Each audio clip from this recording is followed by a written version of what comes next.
ரொம்பவும் tasty and சூப்பரான காசி அல்வா எப்படி செய்கிறதுன்னு பார்க்கலாம் வாங்க. 200 கிராம் வெண்பூசணியை தோல் சீவிட்டு ஒரு கிரேட்டரில் துருவி சக்கை தனியாக தண்ணி தனியாக எடுத்து வச்சுக்கலாம்.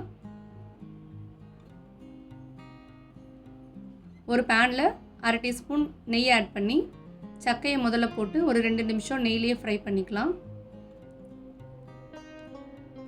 ஒரு 2 நிமிஷம் நல்லா சாட்டே பண்ணிவிட்டு எடுத்து வச்சுருக்க தண்ணியை ஆட் பண்ணிக்கலாம்.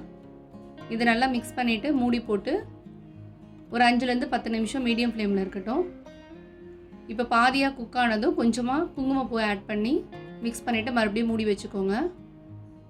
குங்குமப்பூ ஆட் பண்ணினதுனால கலர் சேஞ்ச் ஆகும். இந்த மாதிரி எல்லோ கலர் சேஞ்ச் ஆனதும் கொஞ்சமாக ஏலக்காய் தூள், 2லேருந்து 3 டேபிள் ஸ்பூன் சர்க்கரை எல்லாத்தையும் சேர்த்து இந்த மாதிரி கைவிடாமல் கிளறிட்டே இருங்க. லாஸ்ட்டாக ஒரு டேபிள் ஸ்பூன் நெய் ஆட் பண்ணி முந்திரி திராட்சையை அதில் ஃப்ரை பண்ணிவிட்டு எல்லாத்தையும் ஒன்றா சேர்த்து மிக்ஸ் பண்ணி இறக்குனீங்கன்னா சூப்பரான அல்வா ரெடி.